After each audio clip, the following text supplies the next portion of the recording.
Actually, Miguel of shoutout po sa inyong lahat, Luzon, Visayas at Mindanao, at sa mga kababayan po natin dyan na mga Iskonians, mga Manilenyo, at sa mga supporters po ni Yorme Isko Moreno. At isa na din po ako doon, isa po akong proud no, na supporter, vlogger ni Yorme Isko Moreno. So ngayon po, ito po, meron po kasi akong napanood na isang video mula kay Vico Soto na na-real talk po talaga ng todo si Sam Bersosa. Sinasabi ni Mayor Vico Soto ng Pasig.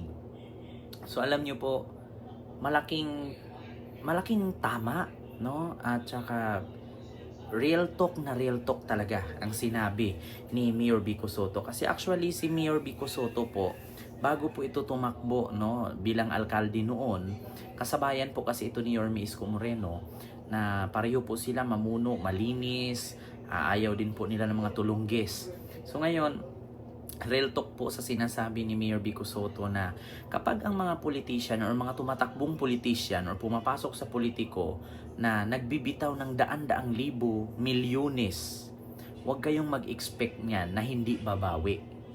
Kaya po sila nagbitaw no, ng ganyan kalaking halagang pera. Alam niyo kung bakit? Kasi galing yan sa pondo ng kanilang nasasakupan, tapos binubulsa nila, kaya pinamigay nila pagdating ng eleksyon. Oo, totoo yan. So ito po, meron akong video na ipapanood sa inyo. Kayo na lang pong humusga kung mali ba si Mayor Vico Soto or tama ba si Mayor Vico Soto, at talagang real talk po ba ito, at natatamaan po ba dito si Sam Bersosa. So ito po, panoorin nyo po ang naturang video. Lang kung sino yung hindi gumagastos ng malaki. Tandaan po natin, yan ang pinakamalaking red flag sa mga kandidato. Mula sa taas, mula sa nasyonal hanggang sa barangay level, ang pinakamalaking red flag sa mga kandidato ay yung gumagastos ng ubod ng laki. Pag nakikita natin, namimili ng boto, pag alam natin, milyon-milyon ang ginagastos, ibig lang sabihin nun, lalo na pag incumbent, ibig lang sabihin nun, yung pinamimigay nila, kung nagpapamudmud yan ng pera pag bago mag-eleksyon, ang ibig lang sabihin nun, pwede palang gamitin yung pera na yun sa mga serbisyo ng pamahalaan, pero kinupit nila para sa eleksyon, meron silang panggastos. Hindi natin alam magkano na iwan sa bulsa nila. Simple lang po, huwag na natin gawing komplikado pa. Yan ang pinakamalaking red flag. Huwag nating kakalimutan yan. Diba? Narinig nyo, mga kababayan? Once na mayroong mga kandidato na mga dating politician, nangungupit pala yan. Red flag daw po yan sa mga politiko or mga kandidato na gumagastos ng milyon-milyon. Yung iba, halimbawa, yung iba dyan, dating congressman, tumatakbong mayor. Tapos yung pagiging congressman nila, wala namang proyektong nagawa. So ngayon, bawat congressman may pondo yan para gamitin nila sa kanilang nasasakupan.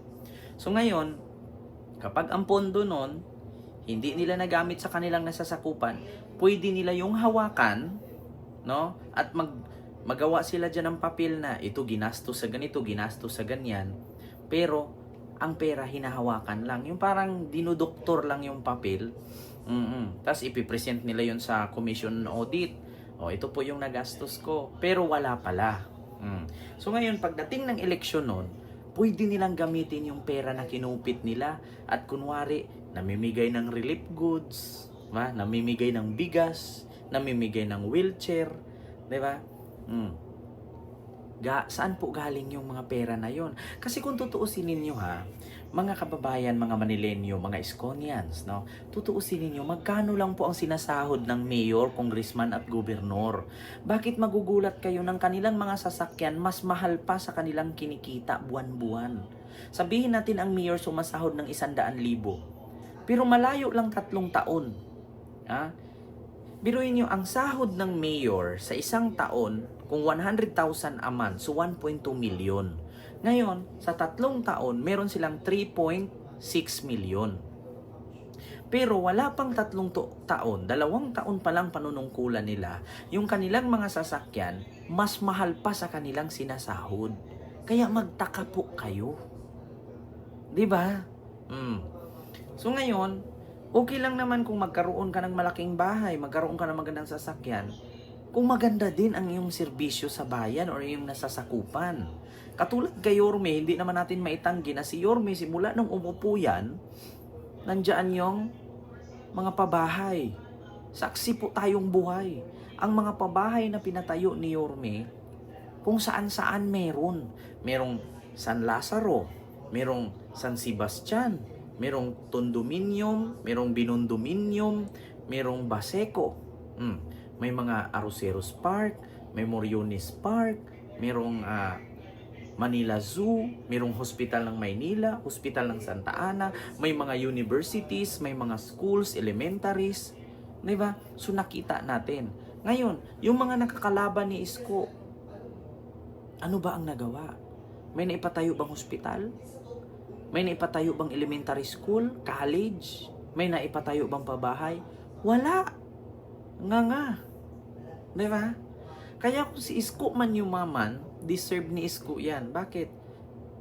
Nakita naman po ng tao, hindi naman po si Isko pulpul na politician. May nagawa. Kaya nga tama lang ang sinabi ni Mayor Vico Soto na kapag mga politician na nagmumudmud ng milyon-milyong halaga ng kanilang pinamimigay, kinupit lang nila yan. Galing yan sa kanilang proyekto na hindi nila ginawa. Ngayon, kung halimbawa, meron silang budget bilang congressman siya, 300 million. Ngayon, yung 300 million na yun, pwede nilang kupitin yun. 100 million gastos mo. Yung 200 million ibulsa mo. Para pagkasunod eleksyon, pwede mong ipamudmud yan. Pero hindi galing sa bulsa nila yan. Galing yan sa pondo, sa kaban ng kanilang nasasakupan na dinuduktor nila. Ulitin ko ha, sinabi ni Mayor Vico Soto ha. Lang kung sino yung hindi gumagastos ng malaki. Tandaan po natin, yan ang pinakamalaking red flag sa mga kandidato. Mula sa taas, mula sa nasyonal hanggang sa barangay level, ang pinakamalaking red flag sa mga kandidato ay yung gumagastos ng ubod ng laki. Pag nakikita natin, namimili ng boto, pag alam natin, milyon-milyon ang ginagastos, ibig lang sabihin nun, lalo na pag incumbent, ibig lang sabihin nun, yung pinamimigay nila, kung nagpapamudmud yan ng pera pag bago mag-eleksyon, ang ibig lang sabihin nun, pwede palang gamitin yung pera na yun sa mga serbisyo ng pamahalaan, pero kinupit nila para sa eleksyon, meron silang panggastos. Hindi natin alam magkano na iwan sa bulsa nila. Simple lang po, huwag na natin gawing komplikado pa. Yan ang pinakamalaking red flag. Huwag nating kakalimutan yan. Tandaan nyo ha, si Mayor Vico Soto na nagsabi, kapag meron kayong napansin na politician na namumudmud ng milyon-milyon ng halaga, kinupit nila yan. Ikaw ba naman? Alam mo sa sarili mong talo ka, magmumudmud ka ng daan-daan libo, milyon-milyon. Kaya hindi sila nanghihinayang magmumudmud or daan-daang milyon, daan-daan libo na pinamimigay nila kasi hindi naman nila pinaghirapan yun. Kinupit nila yun nung sila'y nakaupo pa. Ganyan ang ginagawa yung mga politician na last term na lang. Yun ang ginagawa. Nagnanakaw. Para sa sunod, pag tumakbo sila, meron silang pondo. Bakit? Isipin nyo kung magkano lang sinasahod niyan. Magkano lang sinasahod nila bilang ganyan.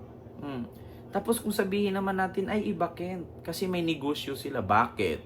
Sa tingin nyo yung negosyo ni Sam Bersosa hanggang ngayon kumikita pa ng milyon? Talk to the Marines.